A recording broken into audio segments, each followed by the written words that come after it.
I had my wake-up call. Now it's your turn. This shit's getting ready to turn into a Rocky training montage. You gotta be the hardest workers in the room. And don't fuck the opportunity out. It's not telling you what I think you should be doing, or how you could be better, or... I thought, well, let me just speak from the heart, speak from my gut, and really not have anything prepared, but just tell you what's worked for me. Maybe some of the stuff that's worked for me might work for you now, currently, presently, as you guys have your goals and ambitions, NBA championship, MVPs in this room, things like that. But then further on down the line, as you guys continue to live your life. The first thing I just want to say is this idea and this notion that you could be anything you want, you can accomplish anything you want, right? We hear that. You've heard that from the time you were little boys. You hear that now. You're already incredibly accomplished. You can win an NBA championship, MVP of the league. You could become president. You could become governor. You could be in entertainment. You could do whatever you want to do. You guys know that. The thing that has worked for me is to remember the hard times. So, and I'm sure you guys all have your processes. And again, I'm going to tell you what's worked for me. So before a big movie comes out, before, back in the days when I was wrestling with WWE, a WrestleMania match, anything big that would happen, I would always take a moment and I just remind myself, all right, I was evicted when I was 14. We were kicked off the island. We couldn't live in Hawaii. Had no place to live. A lot of shit happened. Then when I moved to Nashville, I was arrested multiple times by the time I was 16 years old. Like, I remember that. If I were playing on this team, before I lace up, before I get on the court, before I play in these big games, I would remember that. And it allows me then to be present in the moment and understand, holy shit, the stuff I have around me right now, this is the shit that I dreamed of when I was a kid. I am here. And I played for University of Miami, played for great teams. Warren Sapp, Ray Lewis, they were my teammates. They were balling. Warren Sapp was playing tight end that time. I was starting defensive tackle. They moved him over to D-line. And he looked at me, he's like, yo, dude, I'm gonna take your spot. And I said, you ain't taking my fucking spot. He said, I'm gonna take your spot. I said, no, you ain't. We battled, and he took my spot.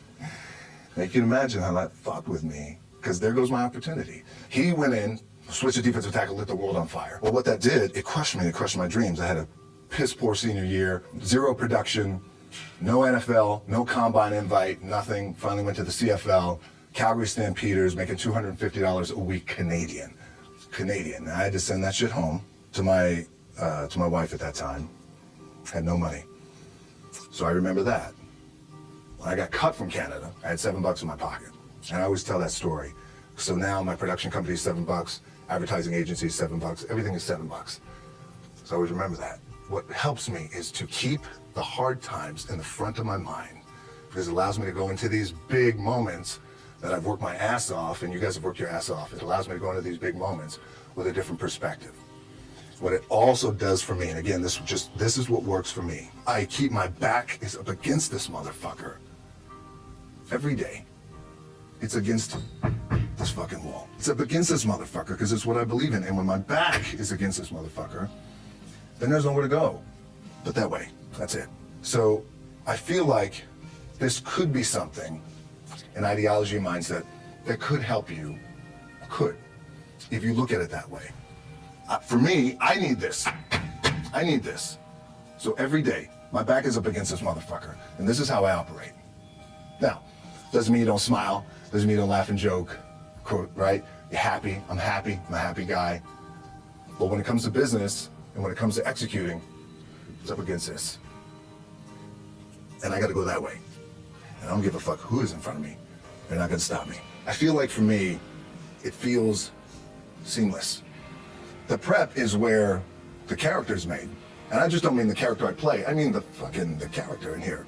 So for me, the prep is getting with the director, getting with the producers, getting with the writers, so in essence, it's like getting with all your coaches and your different position coaches and all the meetings that you have to have, right? So that's the work you put in.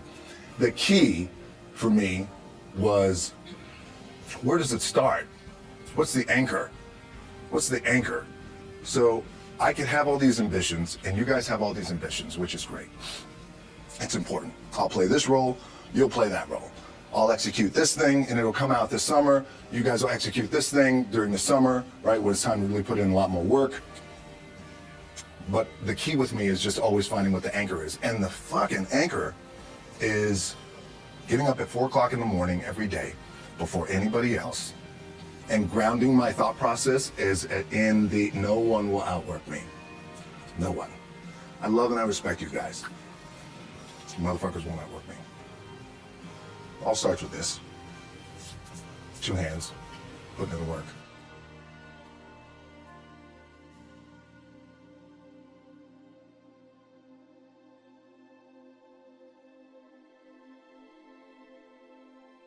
The anchor for me has always been the work in terms of the weight room training. So when I first started wrestling, I was 6 years old, rolling on the mats with my dad. My old man, a lot of you guys won't know this. Yeah, Rocky Johnson. My old man was Rocky Johnson. He was the first black WWF at that time. First black WWE tag team champions with Tony Atlas back in 1983. My uncles were Wild Samoans. I come from a long line of pro wrestlers. But before the wrestling part happened, I was just in the gym putting in the work at 6 years old, rolling around on the mats. And finally, when I could touch weights at 13, that's what I was doing. But the weight part for me and the gym part has always been, has to be the anchor. It allows me to keep everything grounded. And then your body's your body, right? You're young now, you're balling, everything feels good. You have your little nicks and dings and all that shit. You're gonna have that. You're gonna have your surgeries. We all have it. But eventually, and I promise you this, the one thing that will never, ever, ever go away is you get your ass in that weight room and you put in the work. That's gonna happen when you're 30, 40, 50, 60, 70. That never goes away. You get on the court, you shoot some shots, but you're gonna wind up right back in the weight room, right? Right back in your spot. Film gives me the biggest opportunity to make the biggest impact, global impact. I don't want to make small movies. I love and respect our movie business, but I want to make big movies that do well. And when they do well, it's not the money thing, because we have money, right? Money's good. Money's good. It ebbs and flows. It's the idea that I can impact as many people as possible with a big global movie. And when the global movie is touching $1 billion, that sounds good, right? It's good for the bank accounts, good for everybody involved. Everybody's getting their piece of cake. It's great. But what that does do, I know I'm impacting people around the world by giving them some good entertainment, making them feel good, leaving the theater floating. So it's the same thing, right? When you guys have this bigger goal, so for example, when you become world champions again, as polarized as the sports world is, it's a fucking incredibly inspiring thing, even if they're not fans of your team. Even if they're not fans of your team. So think about that, when you guys do that, the impact that that has, the ripple effect that that has for the city of LA, California, the United States, the globe, little kids. Damn, I want to be that one day.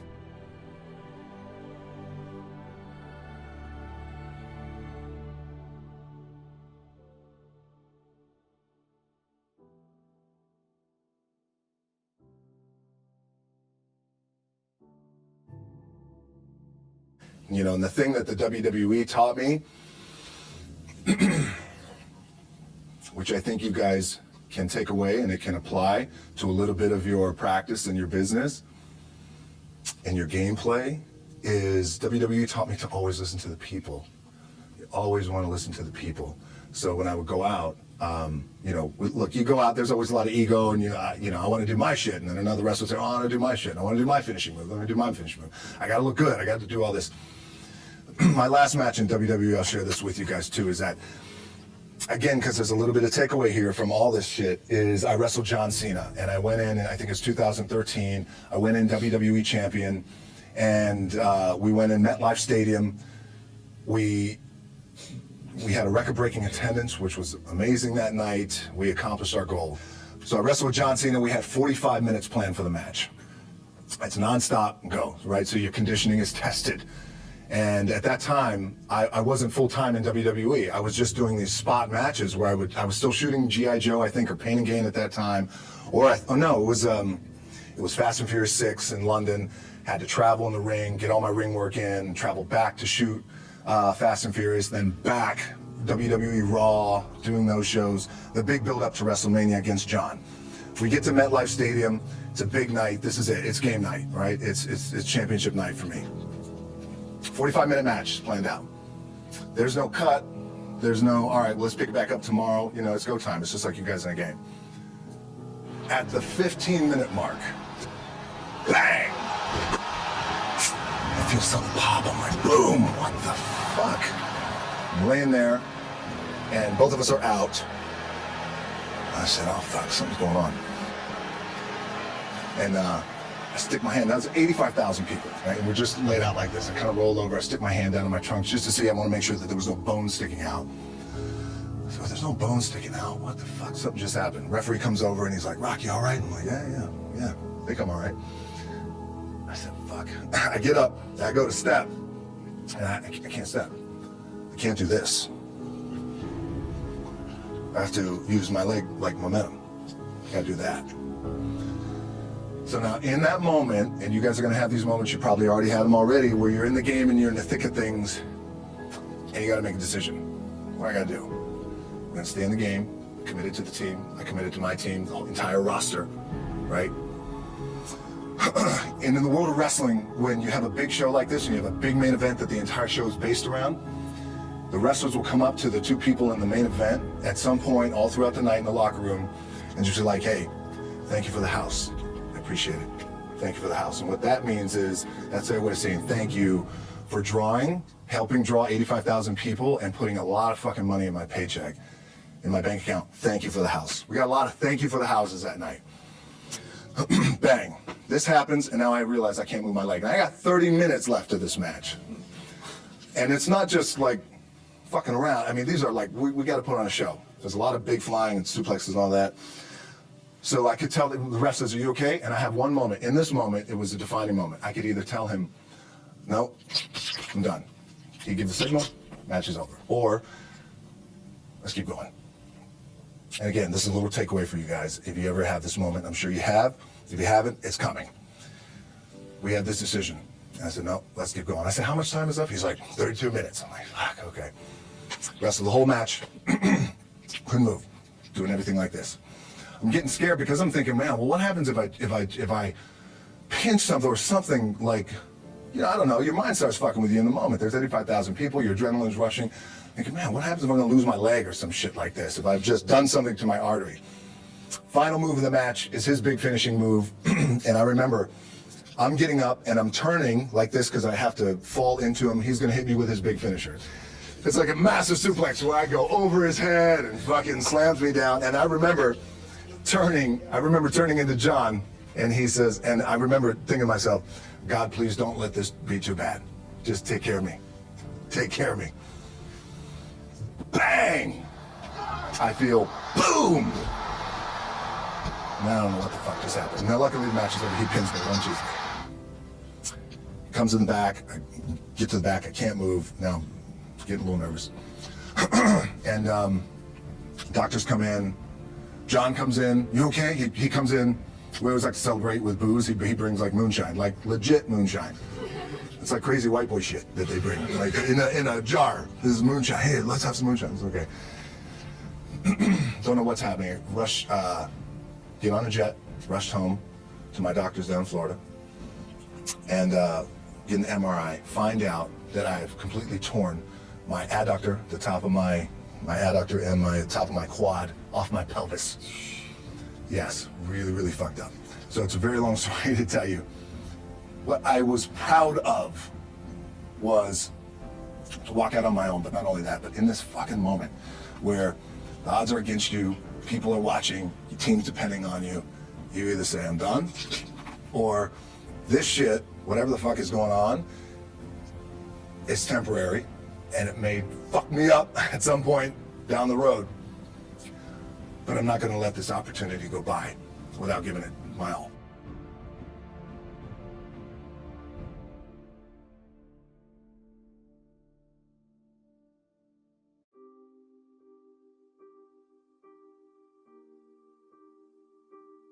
Look, at the end of the day, like again, it's the kind of stuff that I talked about at top is I have to hold on to my dad in his pickup truck came down 4 o'clock in the morning, picked me up in Miami from Tampa. We lived in a little shitty apartment in Tampa. He drove down in his little pickup truck to Miami to get me when I was cut from the CFL.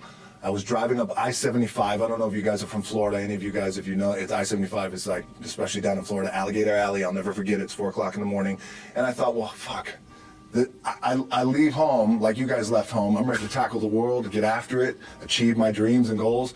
Fucking crushed by 22, 23 years old. Now I gotta move back in with my mom and dad. I played on great teams though. Wait a second, this is not supposed to be my future. I'm supposed to be in the NFL right now. I'm supposed to be making a lot of coin and buying my parents shit, buying me shit, taking care of my wife, but it never happened. So I pulled out my wallet, I thought, well, let me see how much money I have. I opened it up, I had a 5, a 1, and change. I'm not fucking around, well, at least I rounded up to $7. But I thought, God, ain't this a bitch? I got $7 in my pocket. Where the fuck do I go now? What do I do? I can't go back to CFL, because the point comes where you hear that voice, big run's over. Like, you're done, right? So I heard that voice. So as Coach was saying, man, I hold on to that shit. I'm telling you, my back is up against this motherfucker. We laugh, we joke, we have a good time. Press is always fun to do. Sometimes you got to make it fun. That's another thing. You got to do your best to make press fun if you can. But my back is still up against this motherfucker. I do not forget it. So Coach was saying, like, you're going to go into challenging times as a team. You guys are on the come up. You're on the rise. What this also helps me do, and again, it works for me, is at some point, you got to be fucking tired of not being number one. You have to be, and you gotta fucking play angry, and I play angry. Now, I'm cool and calm with my approach, and when I step out on my field, which is a set, or, like, there's some, and you're always gonna have haters, and haters are like, well, God damn, man, how many movies are you gonna make, or how much shit are you gonna do? Like, you do a lot of shit. I say, yes, it's my ambition. Of course, why not? I could do it. Yeah, I love what I do. And not only that, but in what world do we not work every day? It doesn't mean it's just like you guys in the off season. You gotta work every fucking day. It doesn't end.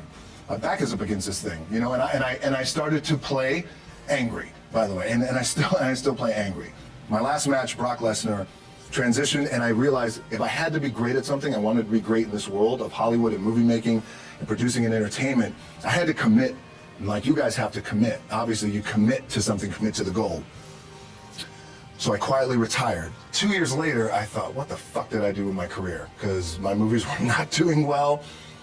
I was written off. It was around 2006, 2007. I was like, God damn. I pulled a Jim Brown. I left when I was on top, like number one in the wrestling business, and I left. It was a ballsy, gutsy, some call it stupid move, but I had to commit and I had to follow what was in my gut.